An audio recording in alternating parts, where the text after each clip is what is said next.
Everyone present over here. Today is the final day of our 5-day long faculty development program sponsored by AICT. Hope all of us enjoyed all the sessions and learned a lot of things related to emerging trends in AI and ML. Before we move on to the last two sessions of this program, we have a small announcement to be made here. As you must be knowing that all the participants have to appear for a test today to be conducted from 2:30 p.m. to 3:30 p.m. I repeat, there will be a test today from 2:30 p.m. to 3:30 p.m. It will be a multiple choice type exam and will be taken through Google Forms. The exam link will be posted in the WhatsApp group today. And today's attendance will be taken at 1 p.m. Today's attendance will be taken at 1 p.m. As per the protocol set by AICTE, all the participants need to fill up a feedback form in the Atal website, should qualify the test with 60% of marks, and should have at least 60% of attendance to get the FDP certificate. And we shall declare the end of the program in the valedictory session today at 3:30 p.m. So all of you are requested to join the valedictory program today at 3:30 p.m. Now let's move forward to the last two sessions of the SafeDP to be conducted by one of our speakers, Mr. Shobhushachi Mukhopadhyay from Macaut, West Bengal. Shobhushachi Mukhopadhyay is the Faculty of Business Analytics and Statistics at School of Management Science, Macaut, West Bengal. Apart from being Kolkata lead of Facebook Developer Circle, he is a Google developer expert in machine learning and Intel software innovator. Mr. Mukhopadhyay received his MS in Physical Sciences from IISER Kolkata and was the topper of 2015 batch. He was the co-founder and chief research officer of Twelit MedTech Private Limited and currently involved in startup mentoring activities. Mr. Mukhopadhyay was a project scientist at Nanoscope Technologies for a brief period of time. He was featured in Facebook's special coverage, The Limitless, as one of the India's leading innovators and entrepreneurs of 2018. He has more than 55 publications, which include patent, books, journals, and proceedings. His findings on AI-based retinal disease detection and AI-based early-stage cancer detection has been highlighted in all leading newspapers. His research success has also been featured in leading national and international tech magazines like eHealth, Analytics India Magazine, The Better India, and Biospectrum. He received several international awards, which include Best Research Paper Award, prestigious Pi Photonics Education Scholarship 2014, Most Inspiring Facebook Developer Circle Lead, and so on. Mr. Mukhopadhyay delivered invited talks, served as panelist and judge in leading IITs, IISER, NITs, and IIST Shibpur, and many leading state and central universities of India. So I, on behalf of the AFDP organizing committee, would like to request Mr. Mukhopadhyay to grace this occasion by enlightening us with the recent trends of deep learning applications. Over to you, sir.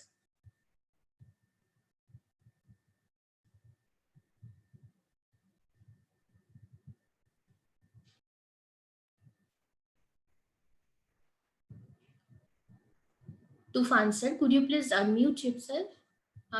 He has been given unmute permission. I have also asked him to unmute. All right. Am I audible? Yes, absolutely, sir. Hello. Achha, so thank you very much to the organizers for inviting me here.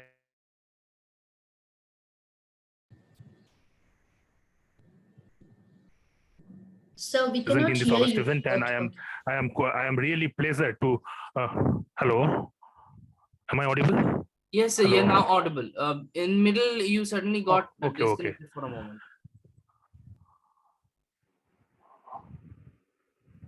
So you're not audible again. Hello. Yes, sir. So I am thankful to the organizers for inviting me here, and I'm really feel proud to interact with this August gathering. And today's my topic is deep learning. So actually, I have joined from my phone because my laptop is having some problems. So I am trying to resolve the issue. So I am just request organizers to for excuse me for a couple of minutes, such that I can join from my laptop. And I also request the participant kindly to open Google Colab, because we will have some hands-on session regarding on the several state-of-art topics on deep learning over Google Colab. So meanwhile, I request the participants to please kindly open Google Colab and be ready with that.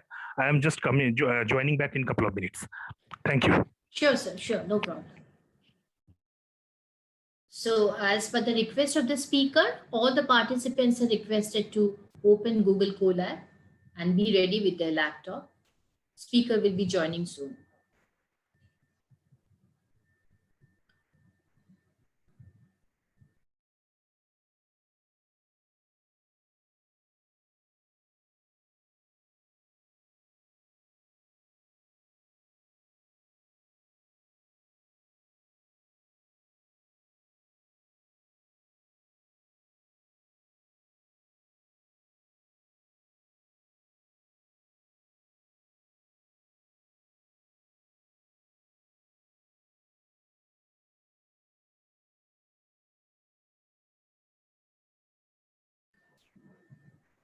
By the time the speaker joins, let me announce the announcement that I have already made for today's program schedule. So again, I'm going to repeat the same, that we will have our multiple choice type of test today from 2:30 p.m. to 3:30 p.m. and the attendance will be taken today exactly at 1 p.m. So all the participants are requested to give their attendance in the second session at 1 p.m. and please attend the test, which will be starting from 2:30 p.m. today. The duration of the test is for 1 hour and the link will be posted in the WhatsApp group. And as you know that to get the certificate, we must qualify the test with 60% of marks and we should have at least 60% of attendance to get the certificate. And before appearing, you all of you have to go to the Atal portal to find the feedback form and please fill it up.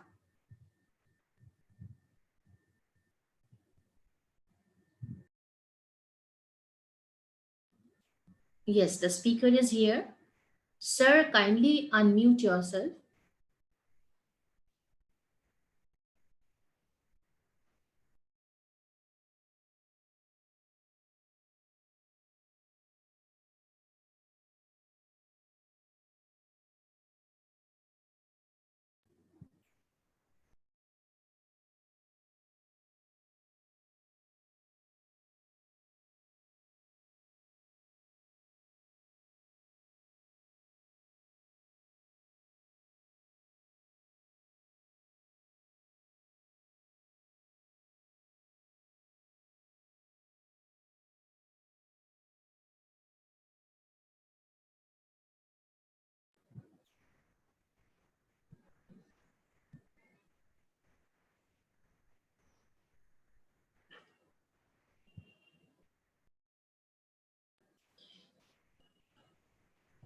Sir, please unmute yourself. We cannot hear you. So you will be able to unmute yourself now.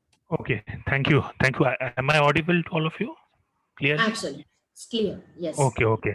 Thank you. So thank you very much for giving me the time to settle down the issue. So let me share the screen. So before that, I just want to give a brief introduction overview that nowadays we are talking about data science, business analytics, machine learning, deep learning, but what is the basic motivation behind that and why we are so much inclined on this type of analytical tools and platforms? So basically, you see that from our common sense, those who are the new in this field, for them, I am just trying to explain the scenario in very lucid language. That from our common sense, we all know that nowadays we are not storing data by pen and paper. It's a root fact, and you know that we are using a lot of digital platforms. You see, For example, storing data, analyzing them, interpreting them. Now, once you are continuously using some digital platform, digital mode, and digital means, so once to interact with them, we require certain languages, obviously. Like for example, whenever our human being we communicate with ourselves, so either we use communicate via Bengali, Hindi, English, whatever may be our language, primary or secondary language. According to that, we communicate with ourselves. So in a similar fashion, to communicate with the system, it's a hardware system. It can be laptop, it can be desktop, by which we are basically trying to interpret our result. So it then in that case you also require some sort of language to interact with computers, and R, Python. Those types of the platforms which will give you that type of access to make your statistical data interpretations and all those things. And apart from that, also there are another method, another way, which is little sort of non-technical. Even people, those who are not very much smart in coding or who are not much aware of the coding, they can also handle it. And that is some data visualization tools. For example, Tableau, Power BI, and a lot of high salary jobs are also associated with that. So the main funda is that as we are storing data digitally, we have to explore the digital platforms. In order to get some access, we require to know some sort of the programming languages. Okay, so this is one thing, and the second thing is that we are storing data. Now, for example, nowadays you all know we are storing data in cloud. We are deploying some analytical algorithms there, and we are making some interpretation from the cloud-based platforms. Okay, so we expect to have some real-time analytics, to deploy real-time analytics. So at an instant, you can get certain updates. So right from the if you see the several domains, for example, whether it is agriculture, whether it is healthcare, or any other domain, you see which are the prominent requirements for the Indian scenario. We are exploring them. We are getting meaningful insight from those platforms. Okay.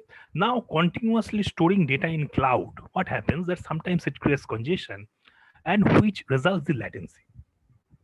And due to that, we also go by some other alternatives, from for example fog or edge computing, especially edge computing, which we call the on-premise computing. We take the benefit of that, where we don't have the so much processor power. Okay, we have the very few low processor devices, where we have to deploy certain tricky algorithms, such that you can deploy the simple tasks there, and rather complicated tasks can be done in the cloud. For example, if you are using smartphone as your edge devices, so basically you can tackle it as this low processor device. Okay, by computing certain simple load of computation there. So what it will happen, that certain amount of the load from your cloud will be reduced, and you can do some sort of the computation there. Okay, so this is how you can see the scenario is progressing, because you see, as we are storing data from the every resources, because you see all across the globe, we are now there are a lot of IoT based sensors are there. We are continuously collecting the real world data. So you see that due to that, what is happening now, the number of the stars in the universe is equal to the number of bits in the digital world. So you can see, and the expansion rate is exponential. It is getting double day by day. So that's the reason there is so much requirement of the skills on big data. People are talking about deep learning. People are talking about NoSQL scenarios, because earlier days it was all about, when the 70s we started to explore computer in large extent, in not only in India and across the globe. We were mostly relying on the relational databases. But gradually, from the 90s era when we came up, it's all about the open source era started, because 1989 Python was launched, in 2001 R was launched, and those are the open source era. We gradually started to relying on the open source era, and after the arrival of the World Wide Web, we gradually started to explore on the social media. So what happens that due to that, whenever you are posting certain images or videos on the social media, it can be LinkedIn platform, it can be Facebook, it can be Twitter. So we have started to generate the unstructured data, and mostly whenever you are logging in Facebook or LinkedIn, or even you are sending certain email, so what is happening, your login time, activity time, and the logout time, that is stored in a structured manner, tabular format. That is in the relational database mode. But whenever you are writing text, you are sending images, you are uploading videos. That is the unstructured part. So in a combination of that, we are generating a lot of semi-structured data. So current world is all about the semi-structured data. Okay, so I hope the picture is now quite clear to all of you. First of all, we are storing data digitally. That's the reason to interact with computers. We require some sort of languages, for example, R, Python. Even there are availability of the data visualization tools are there. So for example, Tableau, Power BI, those are the data visualization tools. And the growth of the digital world is in the exponential rate. Okay, that's the reason a lot of requirement of these skills on the big data is nowadays required. And let me tell you, not only Hadoop, nowadays R is also clubbed with Hadoop. R Hadoop facilities are there. People, those who are aware of the R, you can explore the capabilities of R Hadoop. It is providing amazing flexibilities for handling the big data. And along with that, what I am saying that they are, for example, those who are the data engineers, they are nowadays getting a lot of high salary job in terms of the NoSQL domain to tackle this type of semi-structured data sets.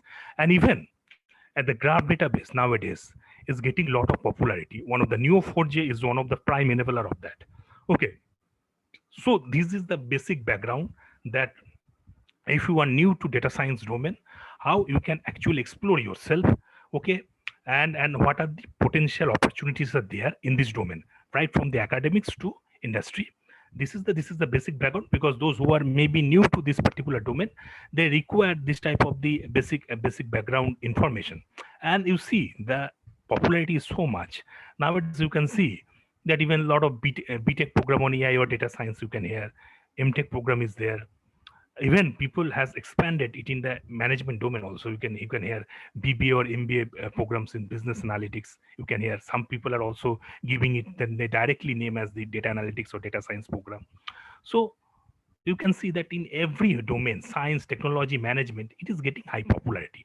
The prime reason is that we are storing data digitally, as simple as that.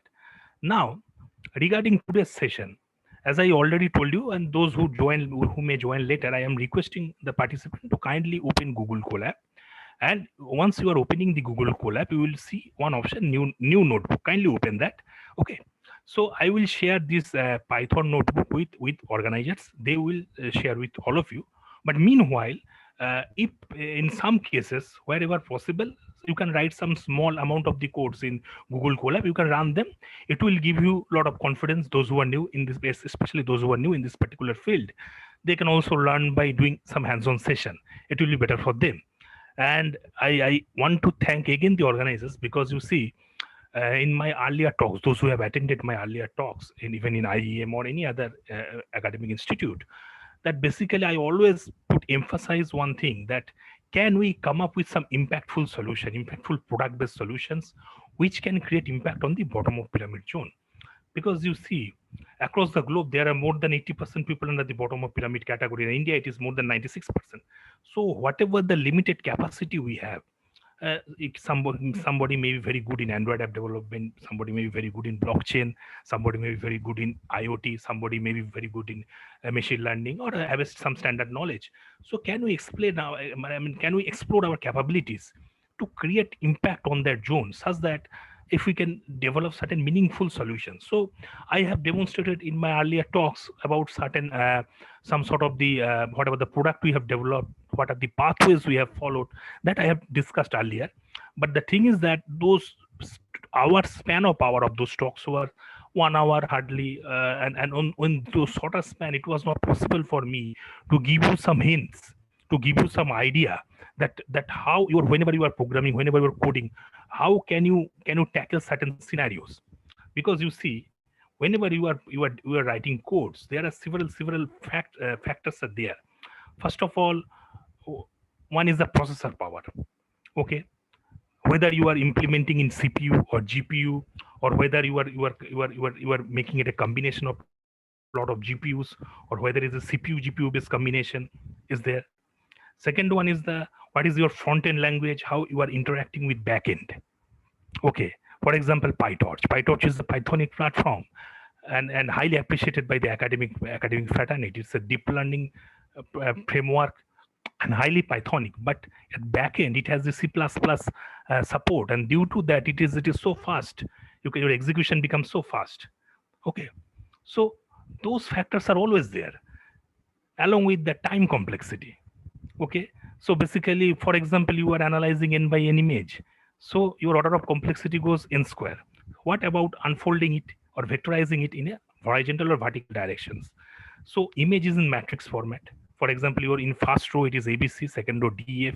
You're unfolding it in horizontal or vertical direction, it becomes ABCDEF, either horizontally or vertically. So you are basically vectorizing it. So what is happening now? Your order of complexity reduces from order of n square to order of n. So time complexity, your implementation platform, your front end, what is there in front end language, and on how you are connecting with back end. So those things always plays a very important role to give you the real time updates, real time analytical updates, and how can you make those tricks to get the instant update, which portion you should deploy in cloud, which portion in your edge devices. So these type of scenarios are always there. Okay, and those things we will explore through hands-on coding today. And obviously we are not going to make any product, but I believe that those who are quite product inclined mindset up, they will get some sort of the very fruitful hints that how to tackle those scenarios. Okay, and along with that, those who are the very academic enthusiastic researchers, everybody, I believe that will get some sort of idea that in which scenario how we are dealing. Okay, and today I have that type of the time span, thanks to the, as I am always saying, I am thankful to the organizers to give me two subsequent session, such that I get some time to give you some demonstrations. Okay, and which you can explore by yourself and get some idea that how to explore it. Okay, and which way we can think our mental framework, that if we follow this path, or if you try out in this way, it can we can optimize our code in this way, or if we follow that particular path, we can get that sort of output. So that type of framework, that type of frame of mind will be developed, and I believe that that is going to help you a lot. Okay, so let me share the screen, and kindly be ready with your Google Colab. Okay, thank you.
So like I was saying, that in deep learning, we deal with the large data sets.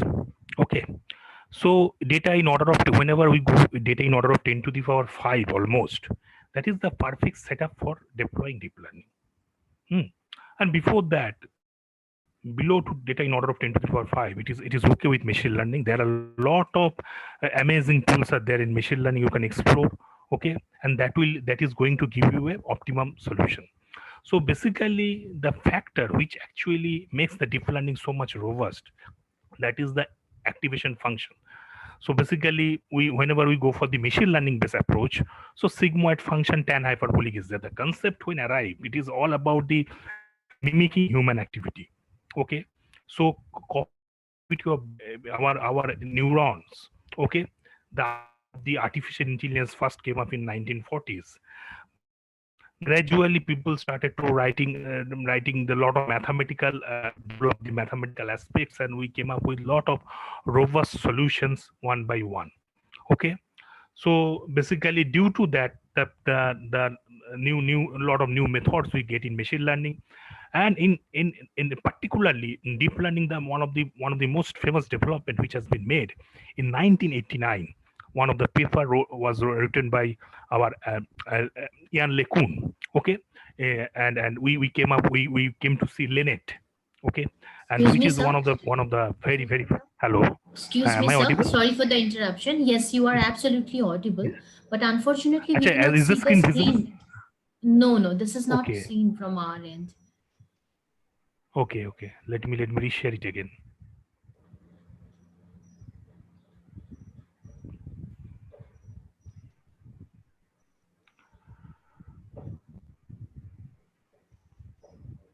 Can you see it now? Not yet, but Can you see the Google Colab, which I have opened the Google Colab page? no, not yet. Any of the participant can see it, because it is showing that it is the. Just a second. Your screen sharing is paused. It is saying Participants, it is. if you wish, you can write in the chat box. Yeah.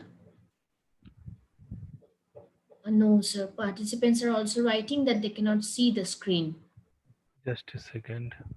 Yeah. Acha, am I given the permission to resume the set, because I can see it is saying it is showing that your screen sharing is paused, but I have shared it from my end actually. In my screen, it is showing that your screen sharing is paused, but I have shared it because it is giving the options of stopping share. Yes, we can see a Uh, blank screen. Hmm. if you Please go want, ahead. I would request you to unshare the screen and reshare it. It might be that Hmm. something went wrong, and That Zoom or automatically shifts the yes. screen sharing to pause. Just a second. I am resharing it again. I have already done it. It was showing Yes, that. sir. Can you see it now? No, so it's still showing started screen sharing, but then it's basically a Okay, blank screen. I think it will. I think it will appear soon, I guess, Okay, let us because wait for a few more seconds. just give it 1 minute time. I think it will appear in front of you. Okay, because it is now showing that you are screen sharing. Earlier, it was showing your screen sharing is paused. So I Okay. believe it should appear in front of you. Is it coming now? Yes, sir. It has appeared. So participants, Okay. please Okay. confirm in the chat Thank you. box. Yes, this is visible now. Yeah. Kindly cross check with the participants. Okay. Thank you. Thank you. You're welcome, sir. Thanks for your help. So basically, I was saying that, so those who want to explore their career in deep learning or data science domain, basically you try to explore your knowledge in linear algebra, a little bit of linear, especially the eigenvector eigenvalue calculations in terms of matrices, and a few important concept on vectors, basics of the statistics, along with the probability. For example, Bayes theorem is very important on the basis of the lot of dynamic Bayesian models. For example, hidden Markov model. Those are on the basis of the Bayes theorem. So, like I was saying, that and along with that, you can develop your skill. Especially, it will be better if you know Python, because all the deep learning platforms are quite Pythonic. Okay, and data visualization tools like Power BI and Tableau, any of the data visualization tool will be good enough. Okay, and R, if you know, that is also fine. It has extensive support in terms of the statistical data processing purpose. So now we will see the scenarios that whenever we come to deep learning, we tackle with data in order of 10 to the power 5. It has the huge amount of the computational load on us. So how can we tackle? What are the tricks and we can deploy? So basically, in 2007, when the deep learning theory developed in 1980s, 1989, I told you about the Linnet paper. But remember that Linnet paper was even was bit by other machine learning good elegant tools like support vector machine was performing better than the Linnet at that time, because that the reason Bhapnik got very huge popularity in 90s, who was the basically who created the support vector machine. But what happened then gradually, as I am telling, that our data handling of the data procedure has changed in a humongous manner, because from late 90s we gradually started to explore with internet. From 2004 onwards we started to explore ourselves in social media. So new type of data, we started to explore with new type of data, and especially unstructured and semi-structured data along with the structured part. So in 2012 AlexNet was developed, one of the student of the Geoffrey Hinton.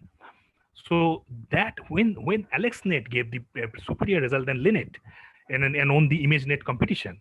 So in that period of time, people thought that, oh my God, there is so much potential on CNN and on those platforms. So why not explore them? So now what happened that it's not only about the mathematical development, but or the algorithmic development, but hardware support should be there. So in 2012, NVIDIA came up with GPU, and 2016, Google came up with TPU. So those set up the platform that we can go for the dealing with the high volume data. Earlier, it was not possible, although it was only mathematically possible. Thanks to Theano, they came up with one first deep learning framework in 2007, which was Pythonic. Then in 2015, TensorFlow, in 16, PyTorch. But when the TensorFlow and Theano came up, it was all about the symbolic programming. But you see the way in from our college life, and nowadays those who are the youngsters, they are learning coding from the school level. So we start with always imperative programming. Our coding style is imperative. Okay, so when the PyTorch came up in the picture in 2016, so it was fully based on the imperative. Due to that, the academic fraternity becomes so much excited that we are getting something which we are accustomed with, especially the academic fraternity. So that's the reason PyTorch got the huge popularity. But you see, with the imperative platform, imperative mode, you can't develop code. And unfortunately, Python is also a single-threaded language. It's not the multi-thread. So you require to do something with the symbolic programming. Okay, and the TensorFlow, it was initially symbolic, but when they in the upcoming version from TensorFlow 2.0, they also kept the imperative essence. So whenever you are going for the product development based approach, you can incline on the TensorFlow type frameworks. Okay, I believe that now the things are quite clear. Now we will see one by one example that what is the imperative mode and what is then the symbolic programming mode. Okay, so gradually one by one you will be able to see that how we are deploying certain codes and how we are tweaking the codes to tackle these several scenarios. Okay, so let's get started. So basically, because this notebook will be shared with you, so you don't have to bother about the text part. Only you just click on the plus code sign. Whenever you're opening the Google Colab, you will be able to see some plus code pop-up. For example, here, if you see in the screen, for example, you can see one pop-up coming up, either plus text or plus code. So whenever you're writing some text, you can click on the plus text button, you can write it, or you can click on the plus code button to write the code. So whenever you are because basically you will write some churn of code here. So please click on the plus code button and keep on typing it. And whenever you are going to run it, you can see in the left hand button, see the screen, there is a run cell option is there. You will click on the run cell and it will show you the output. Okay.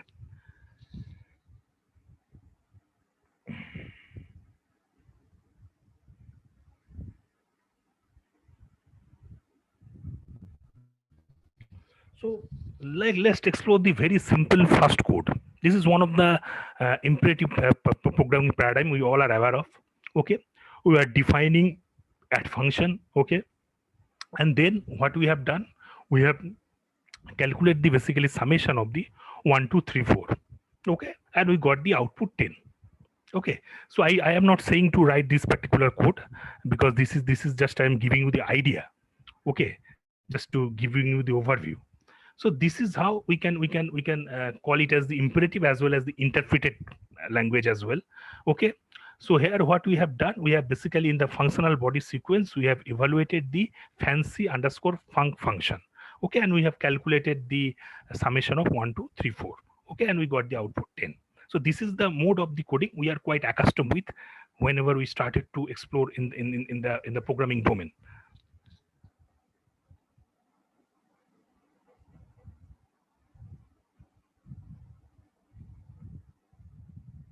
Now we will see the symbolic programming. Okay, so what I mean, like I was mentioning, if you see the text of the symbolic programming introduction, what I mentioned, the Theano or TensorFlow. Okay, these are all the symbolic pattern, but TensorFlow has the essence of the imperative extensions, which from right from the TensorFlow 2.0. Okay, but initial level it was the symbolic programming, and it is the perfect setup for the to build up certain products and all. Okay, so in symbolic programming we follow certain steps to develop certain coding portions. So first of all, the first step is what type of operations we require to explore. Okay, what type of operations we require to explore. Second one is the compile the operations into an executable program. Okay, and the third one is about providing the required inputs, okay, and call the complied program for the execution. So I repeat, the first one is about the operations to be executed. The second one is about the compiling the operations into executable program. And the third one is about providing the required inputs and calling the compiled program for execution. So these three are the basic steps. Okay. Now we will see how we are following those steps while converting the same imperative language program into the symbolic program. Okay. So let's see.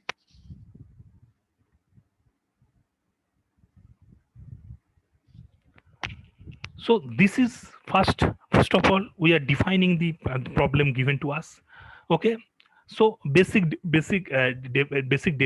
definitions of the add function. Okay, def add a b, we are returning a plus b. Okay, then we are defining the fancy function. Okay, so we have followed up following steps a b c d e, adding a plus b we are getting e, adding c d we are getting f, adding E and F, we are getting G, and we are returning G. Okay. Then in the next step, once we have defined the what the basic programming structure, we are going to the defining the compiler. Okay.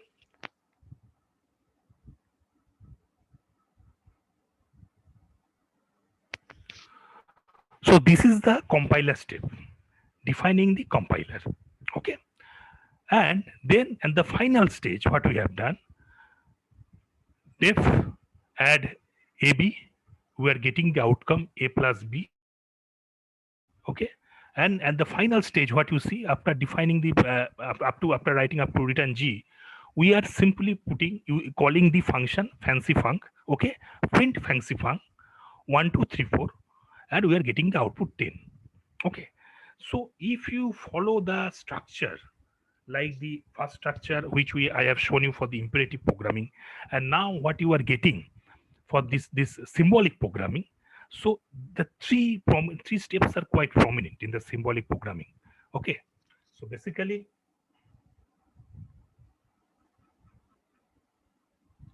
define the operations to be executed, compile the operations into executable program, and providing the required input and the call the compile program for execution. So that is the basic features. Okay, that is the basic beauty of the symbolic programming, and which gives you lot of scope to optimize your code. Okay,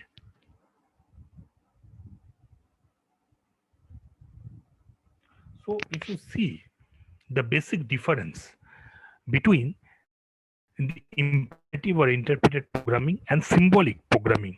Okay, So basically, interpretive programming quite easy, okay, and it is quite easy because we first of all we start with exploring with that. We start with C, which is a procedure oriented languages, or otherwise we start with C plus plus, okay, which we consider as object oriented programming. And nowadays, people are also starting with Java, which is object oriented programming. In Python, R, we are dealing with objects. So we all are, whether we are going with the procedure oriented or object oriented, we all are accustomed with this type of imperative type of coding. Okay, and that's the reason once you are familiar with from your childhood, or it is quite easy for you to adapt to it. That's the reason it is quite easy for us as well. And if you see that we can deploy, the majority of the codings are quite straightforward, easy to write, okay, and quite, the results are quite easier to obtain. Okay, Python has inbuilt debugging tools.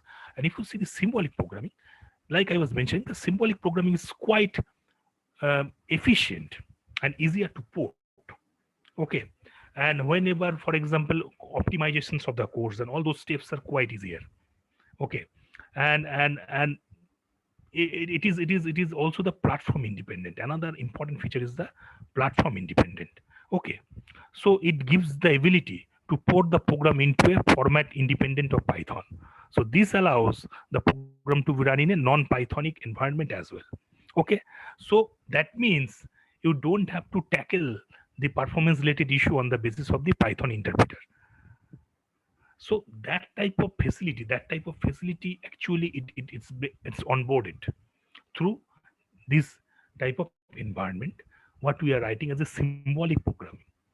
Okay, so before going to hybrid programming, it was the basic introduction I should give to you with a very simple novice kind of example, that those who are new to this type of scenarios, they can also understand.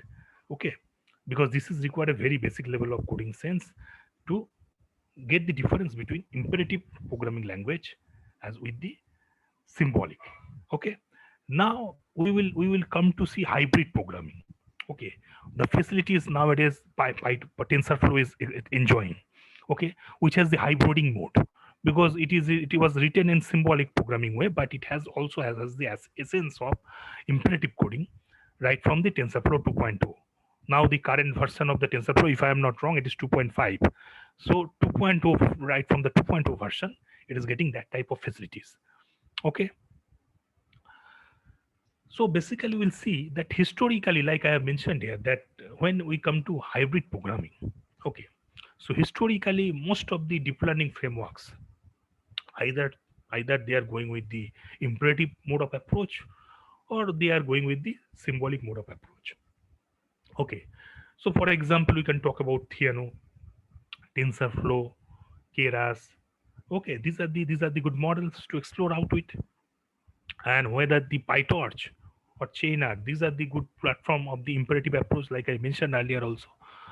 So, and also I have mentioned, for example, if you see the Keras, if you see the later version of the Keras, already TensorFlow 2.2 has the imperative essence I already highlighted. And also the Keras, their updated version, if you see the current version of the Keras also, has the good sense of the imperative coding, apart from the symbolic programming which it started with. So in a nutshell, you can see these all are the very good example to explore with the hybrid programming paradigm. Okay, so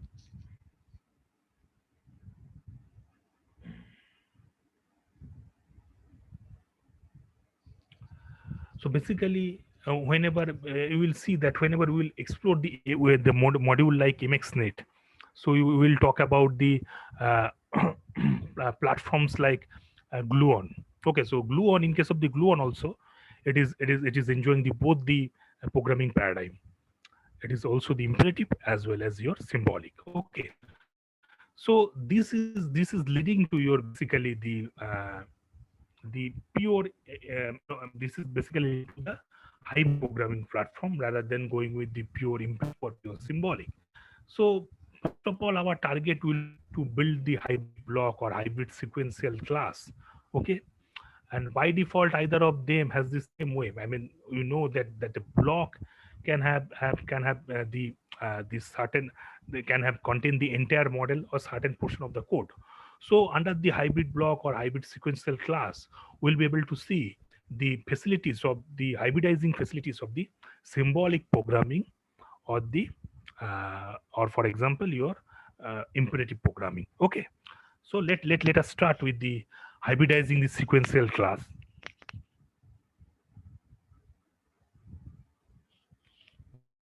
So basically, the easiest way to get a feel or how hybridizing the works, okay, in deep neural networks with the multiple layers, that we will gradually see. Basically, what happens that whenever we are running the Python interpreters, what does it do actually? It execute the codes for all the layers in the deep learning to generate instruction which actually forwarded to CPU or a GPU, whatever the platform we are exploring for our coding purpose. So so for a single fast computing device does not cause any major issues. So if we have the, for example, if we have the advanced 8 GPU servers such as Amazon Web Service, AWS, P3DN dot to a 24x large instance, where the Python will struggle to keep busy all the GPUs. So that is one of the problems, that if you go with the high performance platforms, because Python has this single threading property. So Python will not be able to keep busy with all those GPUs if you are going with the 8 GPU servers, for example, because it is the bottleneck of the single threaded property of Python. So let us see that with the how we can replace the sequential with hybrid sequential, and and we can get the benefit of the hybrid programming structure. Okay, so we are starting with a very simple MLP. MLP means multi-layer perceptron. Okay, so you all know perceptron. What is perceptron? Basically, multi-layer perceptron. What happens in perceptron? We talk about the single layer. In multi-layer perceptron, there should be at least one input layer.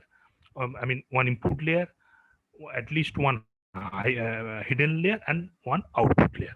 Okay, so this is how the multi-layer perceptron is being formed, and we tackle with the nonlinear activation function. In hidden layer, it is attached with the nonlinear activation function. For example, you can talk about ReLU as a nonlinear activation function, because it is performance wise scalable. This performance wise scalability is added with the ReLU actually. Okay, because you see what happens that if you see that curve of the sigmoid function or tan hyperbolic, if you observe the curve pattern, it is saturated somewhere. Okay, it takes a S-like shape.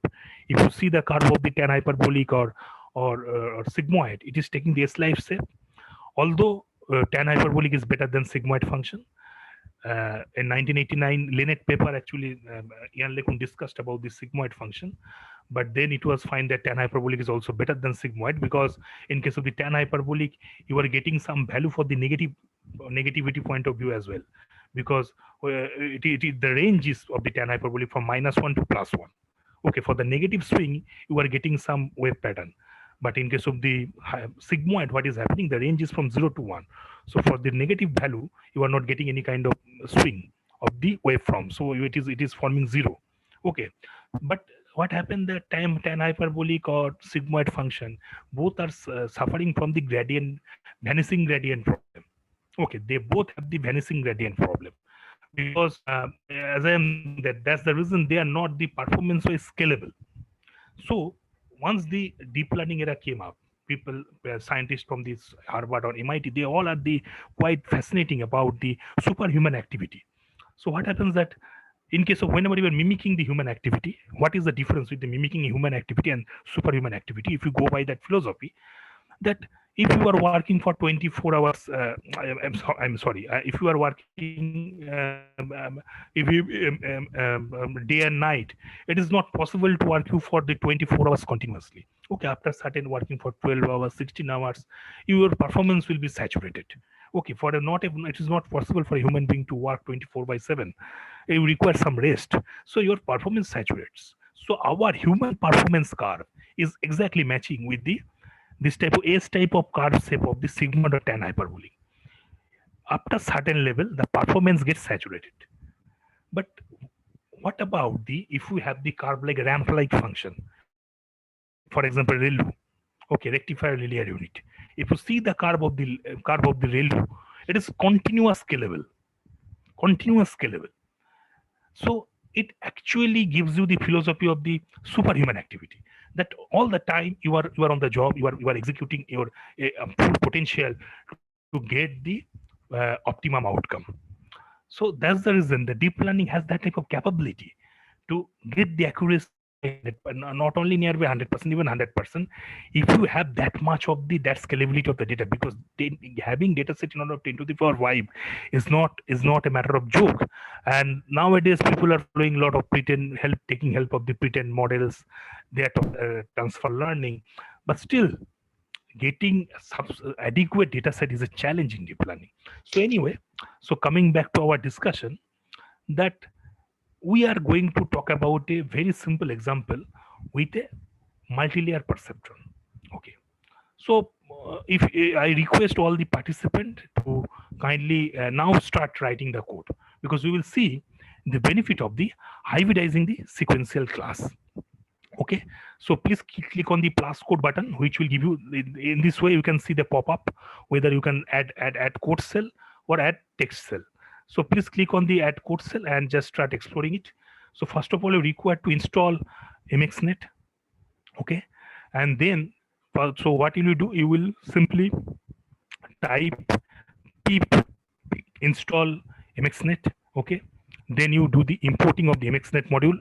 Okay, followed by pip install d2l. This is d2l. Okay, and importing d2l. D2l makes this, it makes the platform the it makes the platform quite, quite robust by avoiding the all the current if my system is not updated, it gives you the robust outcome, making it independent of the whether certain softwares are installed or not, related to mxnet oriented. Okay, so that's the reason it is better to install d2l and import it, d2l module, and then you type from mxnet import np comma npx, np for the numpy and npx.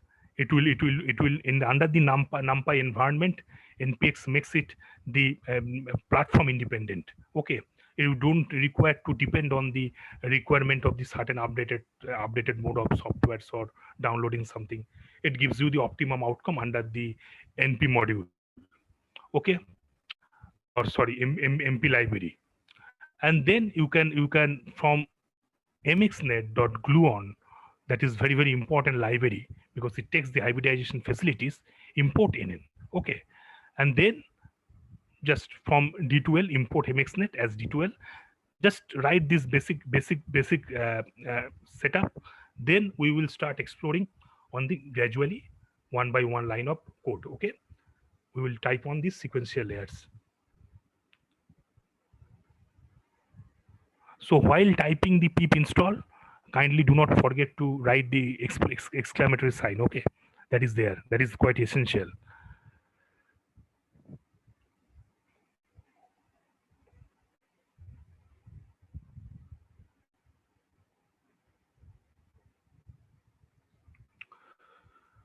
So once you are done with up to setup, npx.setup, okay, then you gradually start typing. I think some comment box, some comment is there, I guess.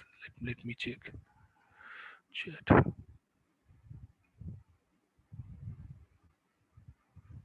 Okay, so it is not related to my session. Okay, so basically npx.setup underscore np, then factory for networks, you will start writing it, def get underscore net. Okay, net equals to nn dot hybrid sequential. Okay, then what you will do, you will keep on adding one by one layer. After this adding the nn dot hybrid sequential function, you just keep on adding the one by one layer. Okay, net dot add nn dot dense layer. Okay, 256, where the activation function is relu, activation equals to relu. Okay, so then comma nn dot dense. Okay, where your activation is relu, it is the same, comma dense 2. Then net dot initialize, it is the common step for this type of activity. You will after writing all the layers, you will go to the initialization and then return net. Then you type capital X equals to np dot random dot normal. Okay, so those who are aware about the NumPy arrays and tackling with the NumPy arrays, so basically this is very common form of coding. So basically it will give you the where you have to define the size. So 1 by 512, then the 1 comma 512 size. After defining the size, net equals to get underscore net, and just to print the netx. So just I'm showing you the output you are going to get. Those who are typing the code, if you have any difficulty in writing the code, you can write in the comment box section. Okay, so this is now 10:29. So I will wait up to 10:34, 5 minutes for writing all of you to complete this code. Then I will go to the next part of the coding. So first of all, it will show you the collecting of the MSNet. Okay, downloading all the versions. Okay, all the requirements. Okay, so in this way it will keep on printing. Okay,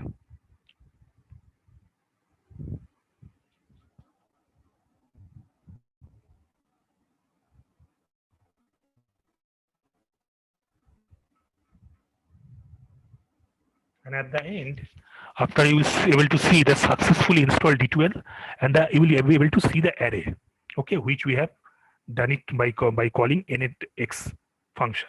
Okay, then doing that, we will go for the net.hybridize function and all those things. We will do that hybridize function part after that.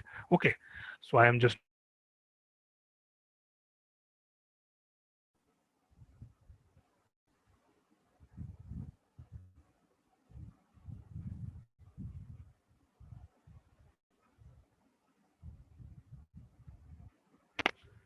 so keep on writing. Okay, by 10:34 we'll go to the next portion. Okay, I'm just giving you 4 minutes of time.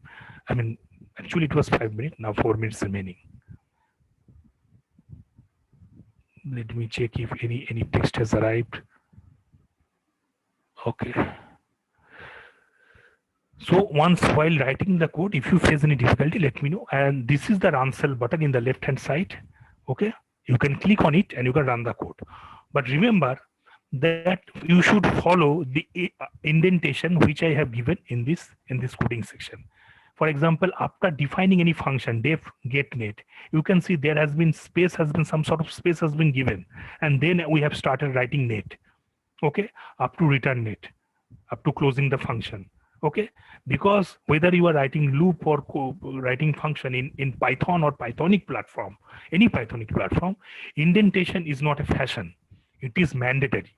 If you don't follow the indentation, it will give you some error. So at least one character space is required minimum. Okay, you can follow multiple.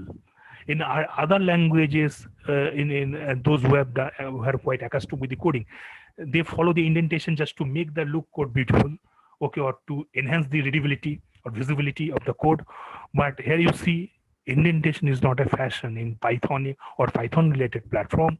It is important. If you don't give, you may face error. In Google Colapse, what happens that whether you are starting writing the code certain loops or writing certain function, what happens that it will by default it will in the next line when you go, by default it will give one space, one character space. That type of facility you will get in Google Colab. But if you are using some downloaded software, you are required to give that. Okay, there you will not get that type of facility. Okay, so always remember that in Python or Pythonic related platform, you should follow the indentation. It is mandatory. It is not a fashion like any other code language where you used to explore the indentation just to enhance the readability of the code. Okay, so those are the very basics things. We always have to keep it in our mind, because as we always say, basics are very important. Okay, so whether you are doing deep learning, machine learning, doesn't matter. We can go to high level in next 10 years.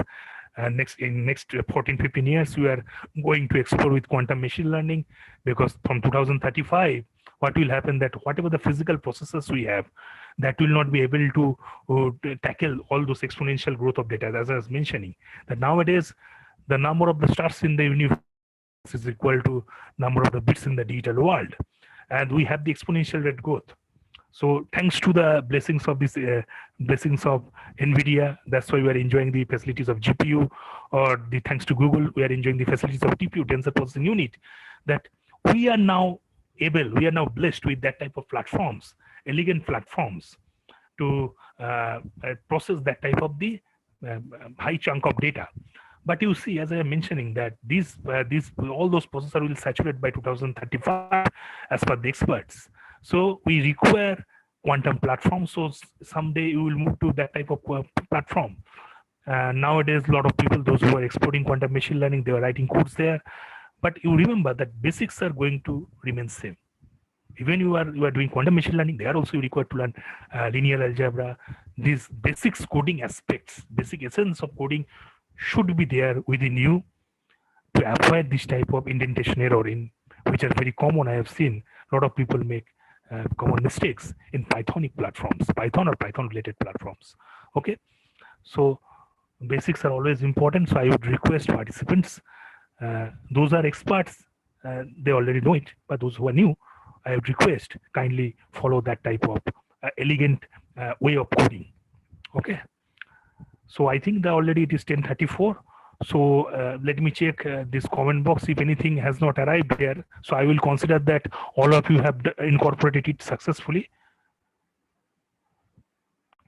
Could not find a version not matching. Are you using Google Colab? If you are using Google Colab, if you follow it, it would not have the problem. Please write in Google Colab. Please type the code in Google Colab. Write P after once you complete writing pip install mxnet, import mxnet, then you type pip install d2l and import d2l. Please follow this. Exactly type whatever I have written there. Run it. It will be your code will be absolutely okay. Okay. In Google Colab, follow exact the way I have written the code.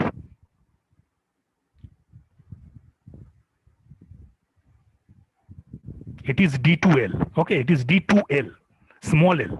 After 2, it is small l, not 1. Okay, so those who are writing, it is D2L. Thank you, Orpita Mujumdar, madam. Ankita, Ankur Vishwas, and I hope that now it is Orpita Mujumdar, madam, is now quite clear with it. Okay, yes, sir, it is running fine. Thank you very much. Okay, it will be better. Okay. Acha.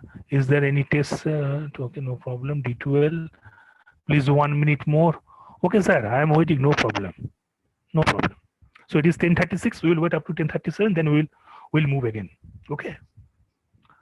So it will because you see we are doing it remotely. I require your kind cooperation. So, for example, if you have any difficulty or if you want me to wait some time, please write in the chat box. Okay. And if you are executing it properly, just kindly one or two participants can volunteer to write it there. So it will be easier for me to see that, well, it is running and all.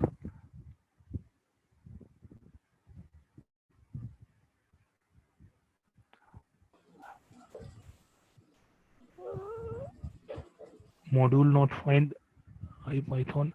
Are you, please, madam, please open your Google Colab and please write pip install mxnet, import mxnet, then you please type pip install d2l, it is l, okay, then import 2l, and do not forget to write this last line from d2l import mxnet as d2l. It will be there. Sir, can you paste, please paste the code, it will speed up then. So you want me to paste it in? Okay.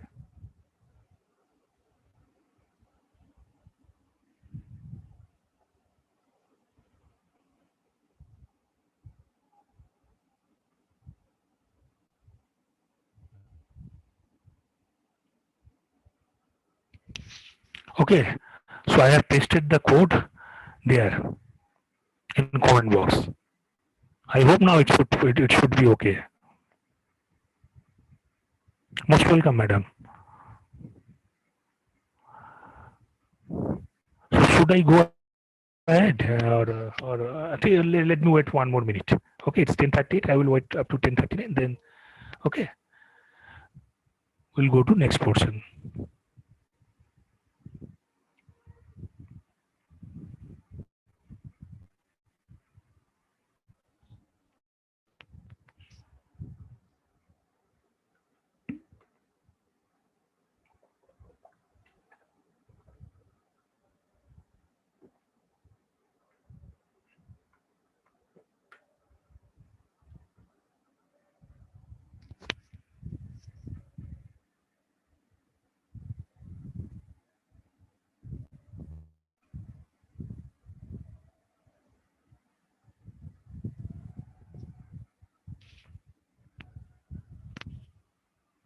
because we are simply utilizing the MLP platform with hybridizations with hybrid sequential function.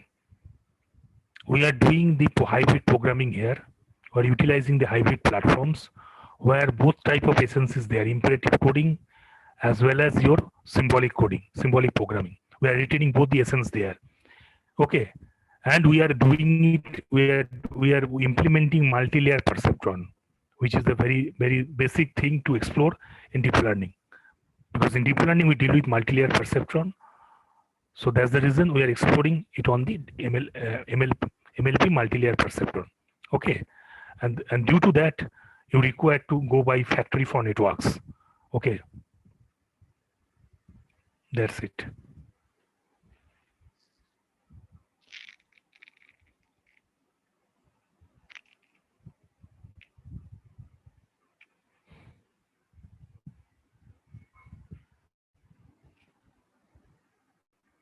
Okay, sir. Thanks. Okay.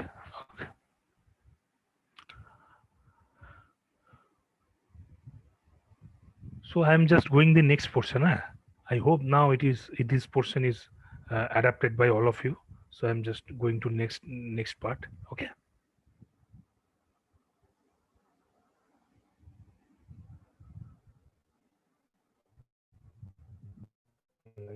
Message has arrived. Got it, sir. How to run? Sir, kindly look at this portion in the left side, run cell option. Click on the run cell button, okay, and run it.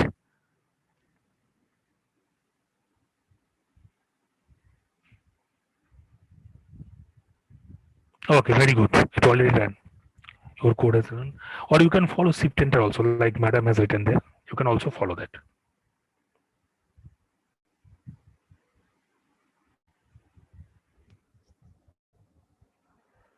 So basically now what you have to do, that by calling the hybridized function, you will be able to optimize the code, compile and optimize the code.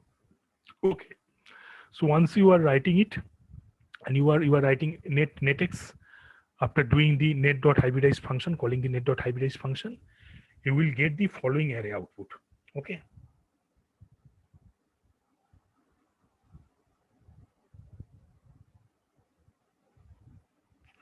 So basically, once you have done that, so let me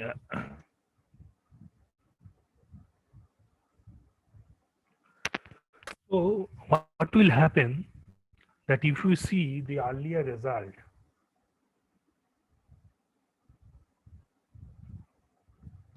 and if you match with that result, both the cases are same. Okay. Here you have called the net.hybridized function. Okay. After calling the hybridized function, net of x you are printing, you are getting the same array which you have got the earlier cases. Okay. So we will see that what type of benefit then you are getting by the hybridization. Okay.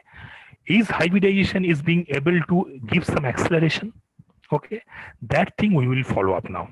Okay. So once you are done with that part, let me know. Please do implement this part. Okay. Net hybridize. After doing that, netx. Okay. And run it. So once you run it, you will be able to see the output, which is matching the output with the earlier also. So are we able to do the optimization, or any kind of acceleration is being added by the hybridization? That thing we will see now. So first of all, you just execute that, then we will see what type of acceleration it is adding. Okay.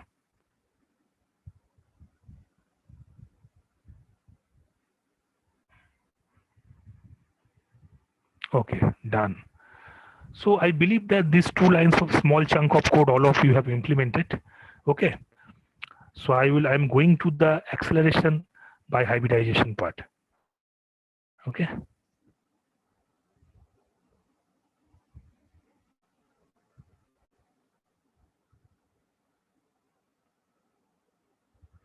So now we will demonstrate, okay, that how through the hybridization we are being able to accelerate the code. Okay, so before going to that and before measuring the performances, I have added few note on the code because these are the very common question which may arise when you are writing the code, that you will be able to see. One is the self keyword in Python. What is the functionality of the self keyword, which you will which you will see that while defining the class benchmark. Here you see one argument, one keyword we have used, that is self in the form of argument under the def initialization function. So basically, self is a keyword which defines the instances of a class in Python. Okay. So by using that, what you can do, you can easily access all the instances defined within a class, including methods and attributes. So due to that, in most of the cases, you will be able to see that we are using this type of self keyword very commonly as an argument while defining a class, such that it can access all the instances. Okay, all the instances, including methods and attributes of a class. Okay, that thing we will see. And another thing which you will be able to see, you can see that already you can see that whatever the portion of the code is visible, that when writing the def exit with the self and args arguments. Okay, so asterisk arguments, args one is given there. What does it actually imply? So basically it is the one of the it is one of the arguments which is given under the function of the def exit function. It basically defines you the variable number of the arguments, but these are the known keywords. Okay, in Python, there is a list of keywords. Okay, it is non keywords. That's the reason it is single asterisk args. It is symbolizing the variable length argument list. Okay, variable length argument list of non keywords. But if in some cases you may observe this similar type of arguments given while writing the function under the class, that is double asterisk kwargs. It is only single asterisk args, that is double asterisk kwargs. So that is also a variable length argument list. That is also assigning variable length argument list, but with keywords. This is non keywords. This is the list of non keywords. And whenever you are writing with double asterisk kwargs argument under this type of class definition, that is the keywords with variable length argument list.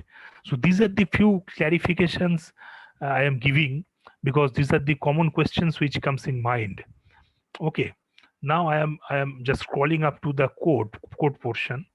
Okay, so it will be easier for you to write up. So first of all, in this section, what will you do? You will execute this code, but this will not show any kind of output because you are not printing any output. Basically, first of all, class benchmark you are assigning, where basically self description is given there. Then what you are doing, you are putting some self timer in the next class section. Okay, so d12.timer function will done the job. Okay, and then at the final stage, okay, of this code chunk, you are defining def exit self args. Okay, where you will just simply put the setup for the how the way you will want to print the output. So it will be like self description self timer dot stop, and 0.4 means it will take 4 decimal after the point. Okay, it will take 4 decimal second. This is the basic setup when you want to print it up. Okay, now once you are done it, we will follow two things. One, we will execute the code without hybridization, and another one is with hybridization, and then we'll measure the timing. Okay, that with hybridization and without hybridization, are we able to optimize that timing? Okay, because we have seen that with hybridization and without hybridization, we are getting same type of array. So the common question arising, that are we able to optimize the code with hybridization technique, whatever we are following here, by keeping the imperative and symbolic essence both? Are we able to optimize it or not?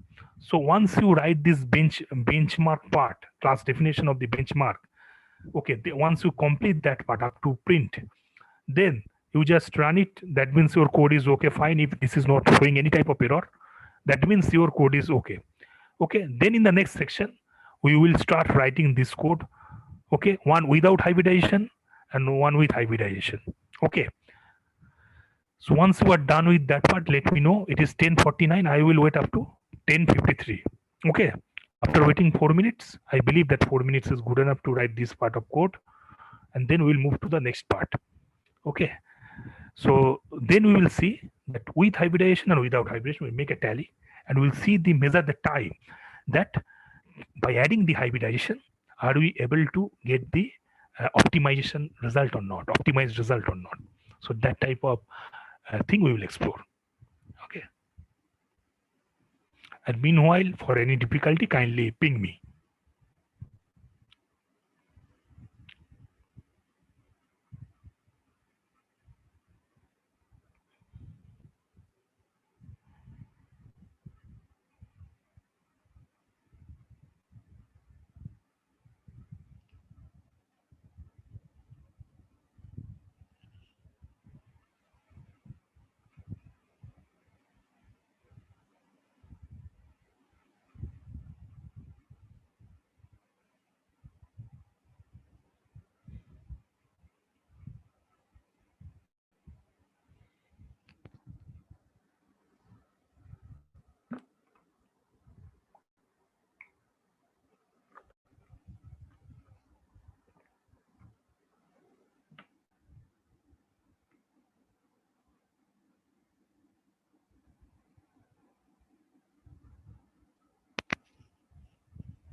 Most welcome.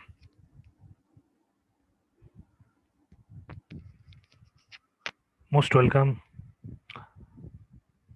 So I believe that participant, once the interaction comes from the participant, it helps me to understand that the things are going okay. So it will be better if you sometime ping and say, okay, all things are fine, or if you have some difficulty, query, please ask me. Because you see, the remotely doing lab is not that much easy.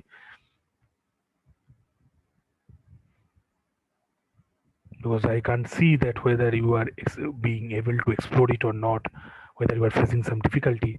So that's the reason both end communication is very important there. And I am getting good support from my all the respected participants. Thank you. Most welcome. Thank you.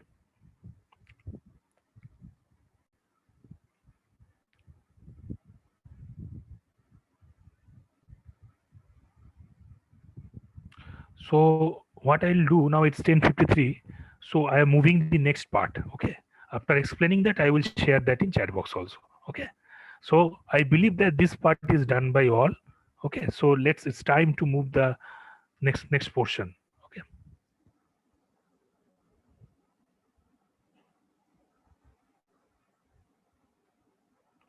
Now in the earlier part, we have set a timer. Basically, in if you see if you try to understand in a very novice language, not going much technical detail, so you can say that we have fixed a timer, because you have to measure certain things, certain parameter to give it a idea about that whether by doing the hybridization we are getting some optimum result or not, or we are being able to optimize it or not. So it is easy way to execute is from our common sense. If we ask ourselves, that is to let's check the timing. Okay, because time is precious, you always say. So it is common intuition from our mind that let's check the timing, that both of them are giving the same result, whether they are giving are we being able to improve the timing or not. So that type of thing we want to explore now. So that platform we have set up in earlier portion. Now here you see we are getting the getting benefit of that. Basically, you see we have defined the benchmark with without hybridization, okay, by running the loop npx.wait for all, and another thing with hybridization, huh, and calling it with npx.wait all for execution all the iterations. Wait all means execution for the all the iterations. And then if you see that without hybridization the time is taken 0.7260 second, and with hybridization it is taking the time after you run the code 0.1893. So you can see that with hybridization it is taking, I mean, 4 times higher than the without hybridization. Okay, so you will see some sort of the optimized outcome obviously. So that type of benefit we can see once we are going with the hybridization approach, by keeping the imperative as well as the symbolic programming essence, we can get that type of optimized performance, that type of benefited outcome is now possible to achieve. Okay, so I am sharing the code in your comment box, so kindly incorporate it, and once you are done just let me know it. Yeah, thank you.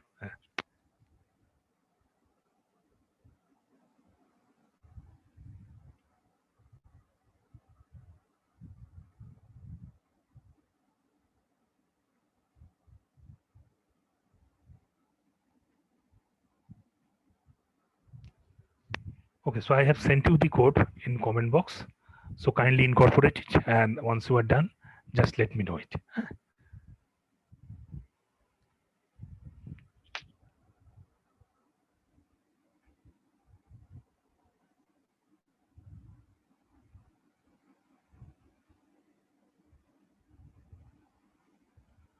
Okay, great.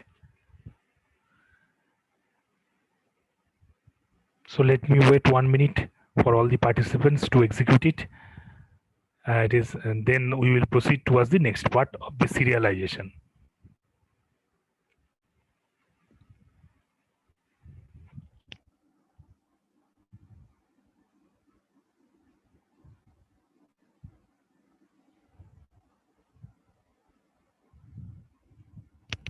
Okay, Anubhav Roy done.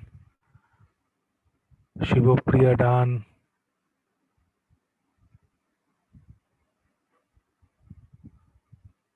Any problem from anyone? Okay, Rajrupa Mitia done. Okay, done. I think there should not be any problem, I guess. It is just make sure that you are following the indentation properly. One mistake which may arise, that is indentation related, that you are giving proper spacing. Those who are accustomed with Pythonic platform, they know the importance of indentation in Python. As I mentioned, that it is not for fashion, it is mandatory in Python. So some in other languages we keep indentation in sometimes to enhance readability of the code. So it looks good when you put indentation, but in Python it is not like that, it is mandatory. So please follow the way we have executed here. Okay, so great. So most of the participants has already response. So I am moving forward to next section. So I believe now it is quite clear to all of you the that without hybridization and with hybridization, how we are creating impact. Okay, so let's move ahead with the next section, next portion of our discussion. And thank you all the participants for kindly cooperating me And thank you very much.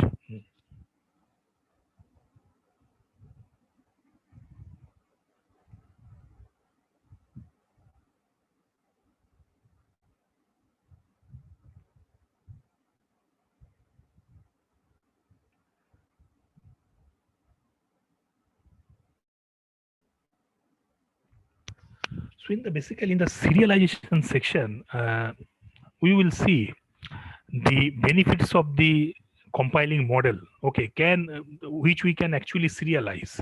Okay, and its parameter to the disk. So basically, what would happen if we do that? So basically, it will allow to store a model in a manner which is quite independent of the front end language. Okay, like I was talking about the benefit of the symbolic programming, that it makes the platform independent. In front end, it can be Python, any other Pythonic platform, it can be Java, C Sharp, any type of language may be there in front end. But can we make it front end independent? Because in Python, for example, it's a single threading language. Now, if we want to engage, or if we are executing with the large amount of the data, and you are tackling with the multiple GPU platforms, so for a single thread programming language, it is not possible to engage all the GPUs. I repeat that for a single thread programming language, it is not possible to engage all the GPUs. So that's the reason we are putting the benefit of the hybridized model. Okay, and what we are doing, we are taking the benefit of the serialization as well. Okay, just to make it platform independent. Okay, front end language independent. Here your front end language is Python. Okay, we are exploring with the Pythonic language, Pythonic platforms. Okay, so either Python or Pythonic platform, we are going with that. Okay, in Google Colab. So we want to make it independent about the interpreter. Okay, front end interpreter. Sorry, interpreter of the front end language. Okay, so in the same thing we will follow in the serialization portion. We will keep on installing mxnet. Okay, installing d2l. Okay, after doing that, npx dot setup we will do, and then what we will do, we will just, okay, deploy the following code: net.export.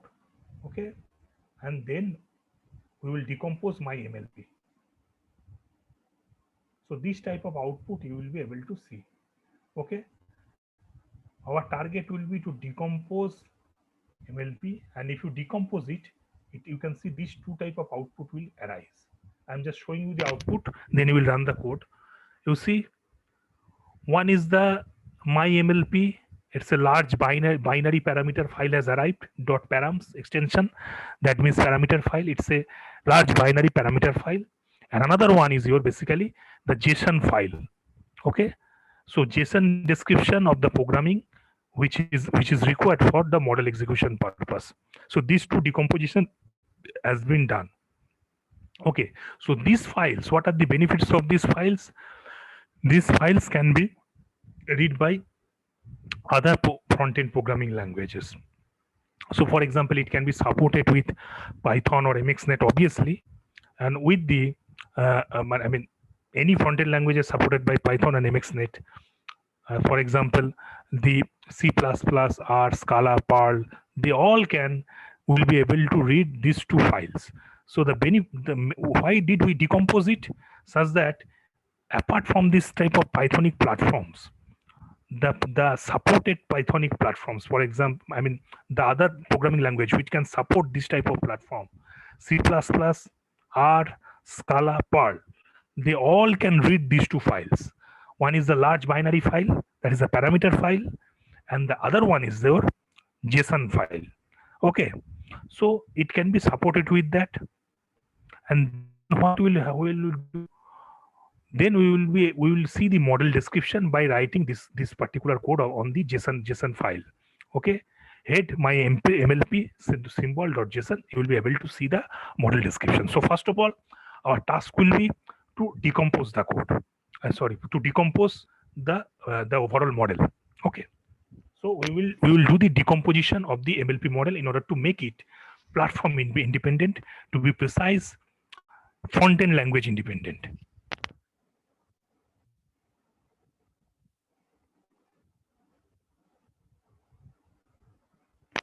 So kindly incorporate that part. Okay. Once you run it, you will be able to see at the end two files. One binary file, large binary file, that is the parameter file.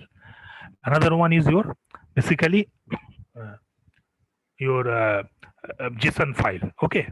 So those two files, it is platform independent, irrespective of the your whatever the front end language you are using.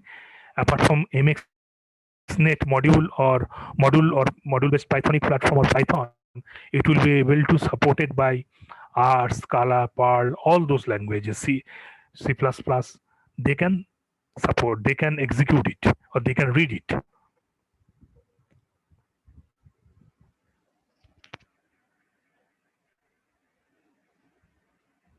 So once you are done, just you let me know in the comment box section.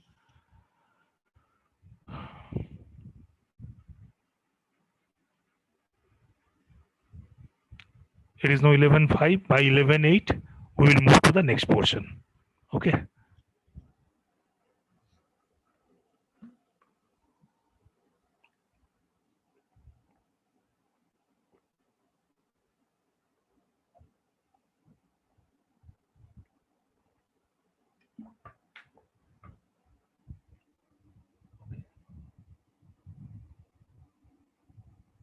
Just a second. Let me share the score. Sorry.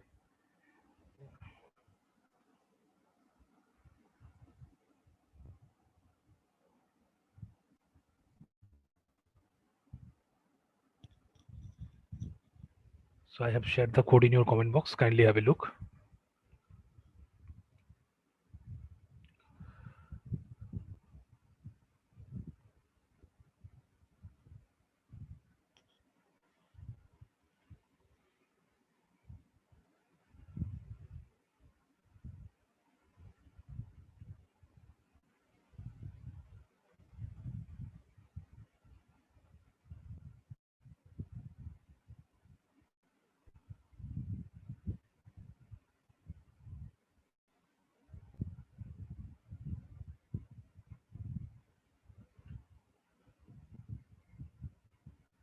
Great.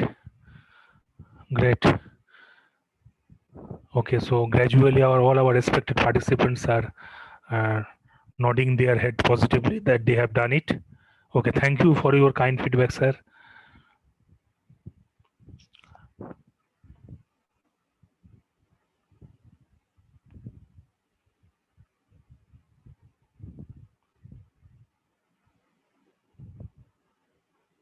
So we will wait for another 1 minute and then we will move to the next portion.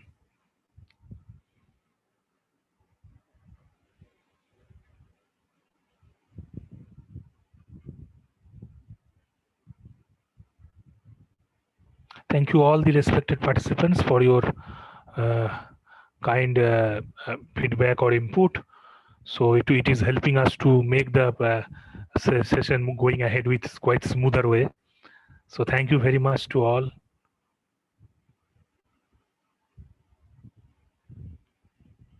So we will wait 1 more minute and we will proceed to the next part.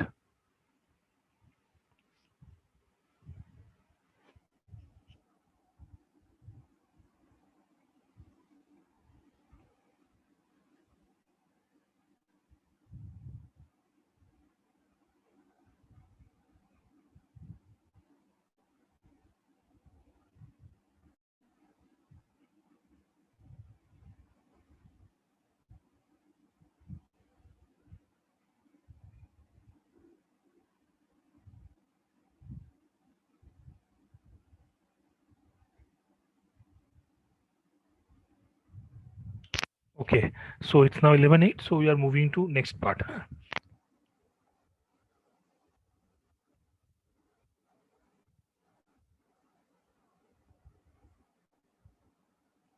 So now we have seen that you got two types of parameters. One is with the JSON file, another one is your uh, basically your large binary file. Okay, which is your parameter file basically. So now this file can be supported by, like I have mentioned, if you see the screen, okay, C++, R, Scala, everybody can now it is readable by this type of languages. So gradually we are going with the making the front end language independency. Now what we will do, we can see that the model description, for example, how the JSON file looks like. Okay, so you just simply read run this code. Okay,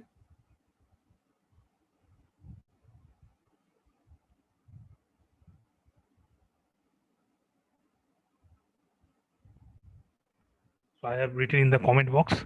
So you just simply run this code. You will be able to see that structure. It looks like the JSON file structure. It is there. Okay.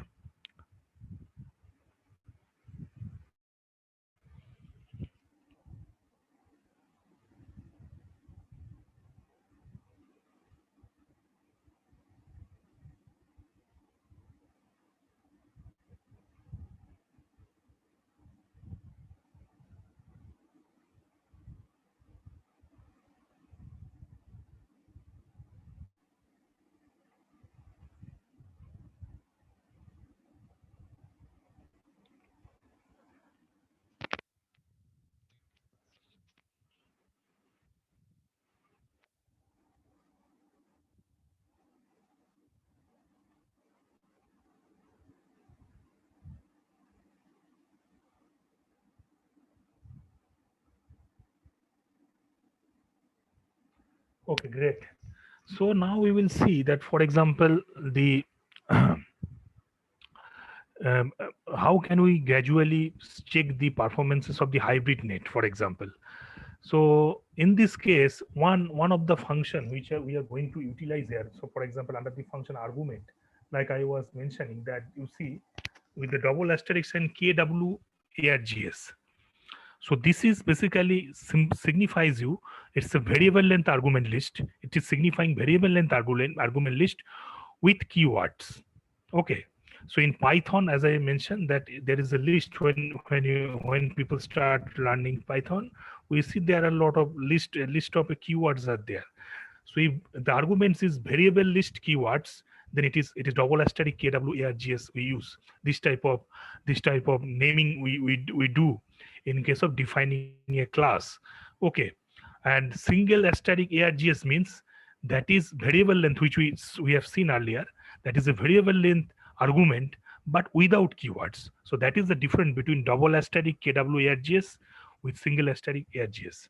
Okay, so that type of note I have given there, note on code, which you may face difficulty in terms of understanding, or you may ask for explanation. So that type of things I have explained there. Now you see, basically here we are exploring the hybrid blocking. Okay, so we have seen the benefit of the hybridization, and how the optimum coding we are doing. We have seen the serialization. We have, while decomposing the front end coding. Okay, front end. I mean, to make the chunk of model independent of the front end language. Okay, we have decomposed it in a JSON file, and the large binary file, parameter file. Now we are dealing with the hybrid blocks. Okay, so basically in a block of model, it can contain the whole model, it can contain the some portion of the model. So it depends upon the your program description. So here basically we are exploring the hybridizations.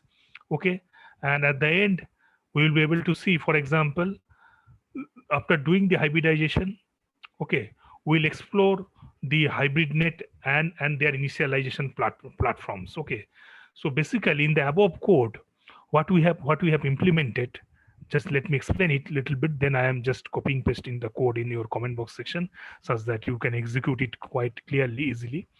So basically, if you see that this network has the 4 hidden unit, okay, and 2 outputs. Okay, and this hybrid forward function which we are using, it takes an additional argument f. This is needed. Why it is required, the additional argument f? Because you see, depending on whether the code is hybridized or not, okay, it will use this slightly different library. Okay, if it is hybridized, it will use the library ndra, and if it's not the hybridized, then it will use some other thing. So by executing the class performances with very similar languages, MXNet automatically determines the arguments, okay, to understand what is going on, and we print the arguments as a part of the function invocation. So basically, executing it, after doing that, it will satisfy all the required parameters, okay, once you installing them and all. Then in the next section, just I am giving you a brief overview, then I'm going back to the earlier code. So here, if you see, for example, this part, we are calling that hybrid net function here, okay, and we are printing the output, okay, and you will be able to see that while printing netx and here net dot hybridized netx, we are getting the same type of array outcome, okay, it is giving you the same type of array outcome. So we can see that whether using the hybridized function or not, okay, after decomposing it and serialization, you are being able to see the same type of outcome. If you see, for example, in once the hybridized part, we will use ND array. If it is not the hybridized part, we can go with the module F. So that is the main difference. You need to understand that difference in the module while executing and printing the result of netx. If it is hybridized array, we will go with the ND array. And if it is not, okay, we will use the symbol module for F. That's the reason we have used there one argument F. So that's it. So this is the small part I would request to execute it after the serialization step. Okay. So this F part, now it is quite understandable that it is required to check whether your system is hybridized or not. Okay, this F part is testing whether your system is hybridized or not. If it is hybridized, you will go with ND array. If it is not, you will go with symbol. Okay, in both the cases, you are getting the same type of outcome. But if you are following the hybridized model, then you are optimizing the code. You are running the code almost 1/4 time than the non-hybridized model. So that is the basic difference between going with the hybridization approach and non-hybridization approach. And there is another angle which we discussed, that our target will be to make it front-end independent, okay, such that it can be readable with all the Python supportive languages, C++, R, Perl, anyone can read it. So the JSON file, we have explored the JSON file, we have explored the parameter file, we have seen the structure. Okay, now I am sharing it in the comment box section. Kindly have a look.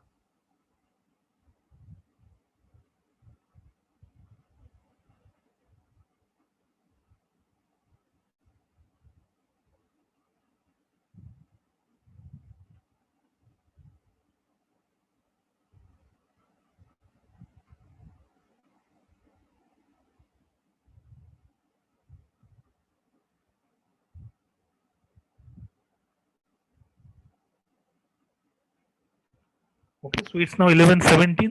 Please execute that part of the code. Okay, we will start the next portion of execution of the code because I've explained all part. We'll start the next portion of execution by 11:19. Okay, so once you are done, kindly let me know. Always remember that two explanation I have made. One is the KWARGS double asterisk that I told you, that is keyworded variable length argument list. Okay, and another thing is we have used extra argument, that is capital F, to test that whether our code is hybridized or not. Okay, because in case of hybridized we will use ND array. If it is not, then we will go by this symbolic approach. Okay, so the or we will go by the symbol for processing. Okay, so these are the differences, otherwise output will be same. The difference is the runtime or the type of optimization you have made.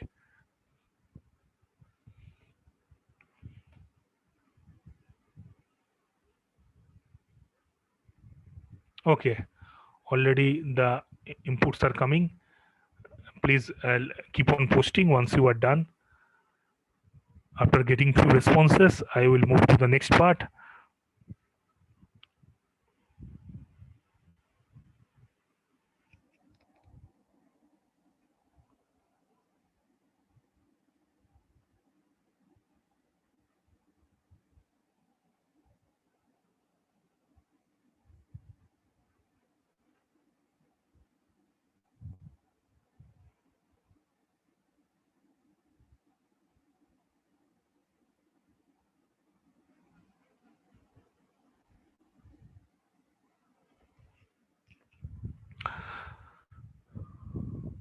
So basically what I am doing, it's already 11:19, so I am moving to next part. I believe that that part is quite clear to you. Now I am pasting the next cell to the comment box. Okay.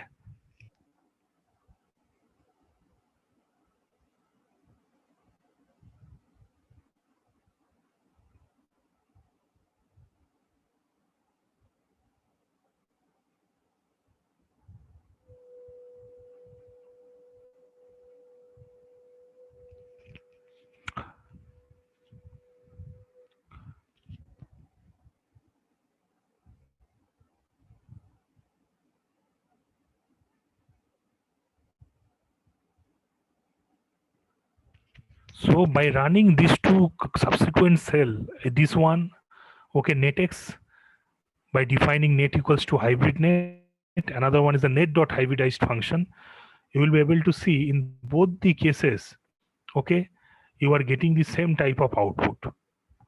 Okay.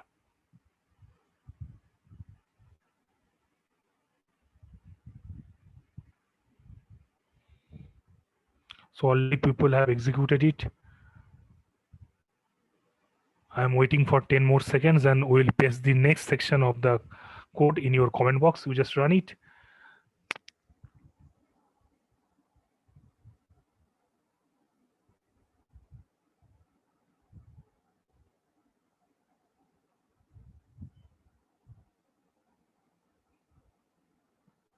So remember, if it is hybridized, then we will go by n-dimensional array.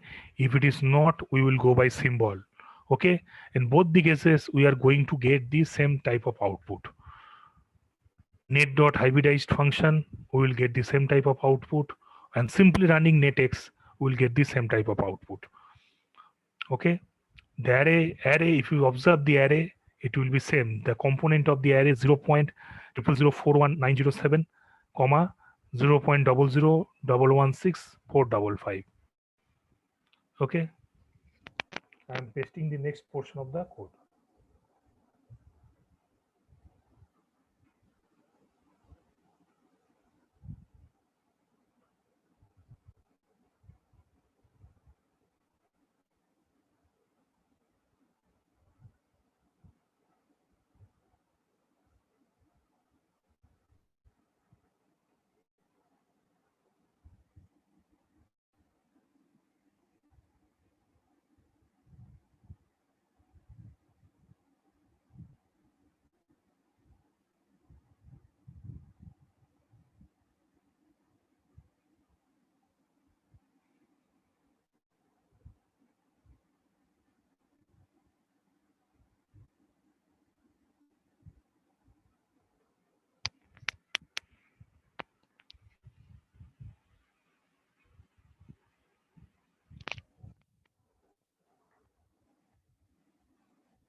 I believe this part is done already.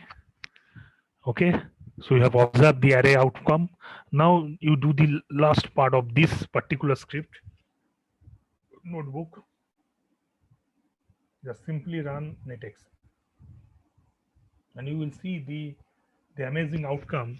It is also giving you the same type of result. Okay. So basically what is happening that here we are not using any type of the hybrid forward, which is omitted here. Okay. After, if you see the execution of the hybridization into the execution of the netx, that does not involve Python interpreter any longer. This means any spurious Python code you are giving, that is omitted. Okay. Because your code is now optimized, it is quite streamlined, and it has the C++ at the back end. Okay. So whatever the front end code you are giving, it is irrespective of your front end code, MXNet has the C++ at the back end, which is giving you the optimized support. Okay. And And obviously the other factors, like I was mentioning, one is your what is your front end and what is your back end code. Can you make the code your front end language independent? That is one important thing. That if you can make it front end language independent, that means you don't require Python interpreter anymore. Rather, your backend program will tackle it. Okay, like C++, having C++, for example, PyTorch as the backend C++. So it makes the code execution much more faster. And once you go by the hybridized model, symbolic programming model, that means it doesn't matter that what is your front end language. Your front end language will be user friendly. Python is user friendly. Pythonic is user friendly. The motto is keep something as front end language that is user friendly. That will look like having an imperative shape. In front end, you are doing imperative type of coding. Okay. Whenever you are doing it for the academic research purpose, you are deploying it in academic aspects. Okay. It is people are quite easygoer with the imperative coding and friendly architecture. So Python has that. But in backend, when you have the C++ type of the backup, it makes your system execute faster. And with the hybridized model, you are making the system front end independent. So there is no role for the Python interpreter actually there. And rather, Python is a single threaded language where it has the limitations, but you will be able to keep the other GPUs as engaged as well. Because like I am telling that if you are going with a high performance machine where you have the multiple number of GPUs, then it becomes very difficult for the single threaded programming language to make the optimum benefit of all those GPU facilities. So hybridized approach can give you that type of the benefit as well. So we have seen the hybridization, we have seen the serialization, okay, and how can we take it forward with the help of the front end back end combinations, okay. And in a summary, if you see, I have added one summary part for your easier understanding purpose, such that whatever you have learned, you can summarize it here. So imperative programming makes it easy to design new models, like I was mentioning, since it is possible to write code with control flow, like we use if-else statement, we go with for loop, we go with functions, conventional way of defining functions, and ability to use a large amount of Python software ecosystem. Okay, but symbolic programming requires we need to specify the program and compile it before executing. Specifying the programming structure, then you define the compiler, then you execute it with certain sort of input. That is a structure we saw in case of the symbolic programming definition. Okay, and it will give you the better performances. Now MXNet is able to combine the advantage of the both. That's the reason we are going with the MXNet module here. And models constructed by the advantages of the hybrid sequential and hybrid block classes are able to convert the imperative programs into symbolic program by calling the hybridized function. Okay, I believe that this portion, whatever we have learned today at the first session, is now quite clear to all of you that why do we go for the hybridization, benefit of serialization, and how we can take the benefit of the interpreted and symbolic programming both while executing the multi-layer perceptron. We have explored one example in deep learning session one with executing the multi-layer perceptron by making with the hybridized approach, and we see the benefit of the optimization. Okay, so I believe it is quite clear to all of you. If any doubt or any query from the participant, let me know. I guess there is a 15 minutes break. We'll come with the second session soon. We'll get the second session soon after the 15 minutes break. So if any doubt, kindly let me know. Otherwise, we will take the 15 minutes break and start the second session.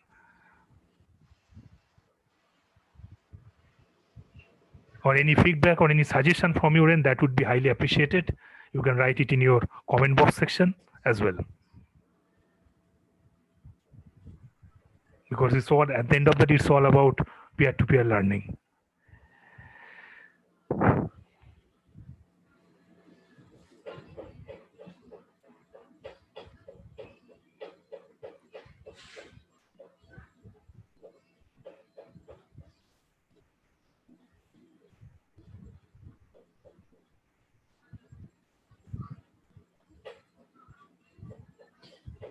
Participants are requested to write in the chat box if you have any query, or else you can directly talk to the speaker. You have been given the permission to talk to the speaker Acha, first. nice experience. Okay, okay. Thank you so much for your kind feedback. Uh, thank you so much.